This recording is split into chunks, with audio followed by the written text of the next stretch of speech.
কিন্তু আজকাল আমার দর্শক আমাকে ভালোবাসে না বলেই পট করে একটা কমেন্ট করে এবং সেই কমেন্টে যে একটা মানুষের ভিত নড়ে যেতে পারে সেটা ওরা বুঝতে পারে না।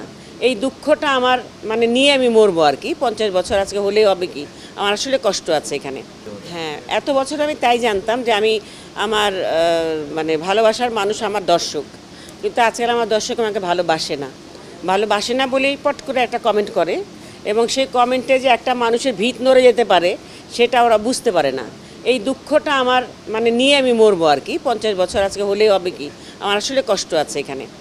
তো যাই হোক, আমি এতদিন ভাবিনি, এটা নিয়ে চর্চাও করতাম না। কখনোই ভাবিনি যে আমার গায়ে কোনো দাগ লাগবে, আমি কখনো ভাবিনি যে কেউ আমাকে নেগেটিভ কোনো কথা বলবে, আল্লাহর কসম কোনোদিন ভাবিনি আমি। কিন্তু এটাও যে বলে মানুষ, সেটা আমি এখন বুঝতে পারছি। যাই হোক, বুঝে কোনো লাভ নেই। ভালো নাও বাসতে পারে, বয়স হলে বয়স্ক আর্টিস্টদের কেউ পছন্দ করে না, সেটাও সত্যি কথা আমার দেশে।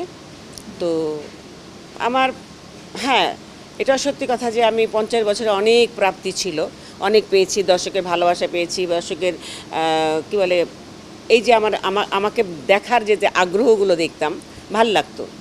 তখন আমি জানি না সেই সময় আমার মারা যাওয়ার পরে কেউ দোয়া করবে কি না, কেউ বলবে কি না যা কাহারে বেচারি মারা গেছে, এটা বলবে কিনা আমি জানি না। তো দেখতেও পাবো না, জানতেও পারবো না। তো আশা করি আমরা তো জায়গা ছেড়ে দিচ্ছি, ওরা এসে জায়গাটা পূরণ করবে আস্তে আস্তে, তাই না? শিখে শিখে ওরা এখনও নতুন, ওরা অনেক কিছু শেখেনি, অনেক কিছু জানে না, বোঝে না, ওদেরকে হাতে ধরে শেখানো হচ্ছে। আমাদের ডিরেক্টর আশিস, আমি ওর কাছে শিখেছি অনেক। যদিও আশিস আমাকে উল্টো বলে তোমার কাছেও আমি শিখি, তা না, ওর কাছে আমি শিখি, এখনও শিখি। তো আশিস ওদেরকে হাতে ধরে শেখাবে, ওদের সাহায্য করবে। আমি পাশে থাকলে আমি ভুলভাল ধরিয়ে দিই, কারণ আমি ডাইরেক্টর হিসেবে না, আমি ওদের সাথে কো আর্টিস্ট হিসেবে ধরিয়ে দিই ওদেরকে। তো যাই হোক, তোমরা সবাই সাহায্য করলে আমাদের বাচ্চারা, আমাদের শিল্পীরা আবার দাঁড়াবে। আমাদের মতনই ওরা একসময় আমাদের মিডিয়াটাকে ওরা চালাবে, কী বলে এটাকে, রান করবে ওরা এখানে। ইংরেজি বাংলা বাজে লাগে না কথা বলতে গেলে, কিন্তু আসে না অনেক সময়।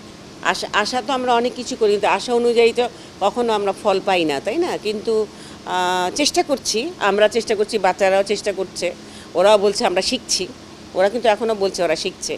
তো শিখে শিখে যদি আমরা দর্শকের মধ্যে ঢুকতে পারি, ওদের মনের মধ্যে ঢুকতে পারি, ভালোবাসা পাই ওদের, নিশ্চয়ই আরও যাবে, অনেক এগিয়ে যাবে আশা করি। দীপ্তর তো কোনো সমস্যা নেই, দীপ্ত তো আমাদের চাইনি যে তোমরা চলে যাও শেষ, তা তো বলেনি। আমরা যদি ভালোভাবে কিছু করতে পারি, ওদের কাছাকাছি যেতে পারি দর্শকের, নিশ্চয়ই দর্শক আমাদের চাইবে এবং এটা যাবে আরও অনেক দূর পর্যন্ত। কত দূর পর্যন্ত যাবে একমাত্র দীপ্ত বলতে পারবে, আর তার প্রডিউসার আছে আমাদের জাহিদ সাহেব বলতে পারবে। জাহিদ সাহেব আমার কাছে কেমন, কথাটা এক কথায় বলি, যেদিন শুটিং থাকে বাচ্চাদের সঙ্গে দেখা হবে বলে যখন আসি, দেখি যে আর্টিস্টরা নাই, অনেকে নেই, শিডিউল দিতে পারিনি, সংখ্যায় কম, অল্প কজন আছে, তখন আমাদের ফাঁকা ফাঁকা লাগে, খারাপ লাগে। নাটকে যেতে বড় কথা, আমরা আসলে একটা পরিবার হয়ে গেছি, এটা হয়ে যায়, ধারাবাহিক করতে করতে পরিবার হয়ে যায়। আমি যখন এইসব ইন্ডাস্ট্রি করতাম তখনও আমার পরিবার হয়ে গেছিলো সবাই। বাবাকে বাবা ডাকতাম, শ্বশুরকে বাবা ডাকতাম, শাশুড়িকে মা ডাকিনি অবশ্য, দিলেন আপাকে। যাই হোক, স্বামীকে স্বামীও ডাকতে পারিনি, কিন্তু মনে হতো, দেবরকে দেবর মনে হতো, এই আর কি। একটা ফ্যামিলি হয়ে যায়। এই ভালো লাগাটা একটা সিঙ্গেল নাটকে হয় না। সারাদিন শুটিং করে দেখা গেলো যে যাওয়ার সময় হাই হ্যালো খোদা হাফেজ চলে গেলাম, ব্যাস শেষ। কিন্তু পরে আবার দেখায় ওদের সাথে, বাট একটা ধারাবাহিক করার সময় ওই এক পাতে খাই, একসঙ্গে গল্প করি, একসঙ্গে থাকি, এটা আসলে অনেক ভালো লাগার বিষয়।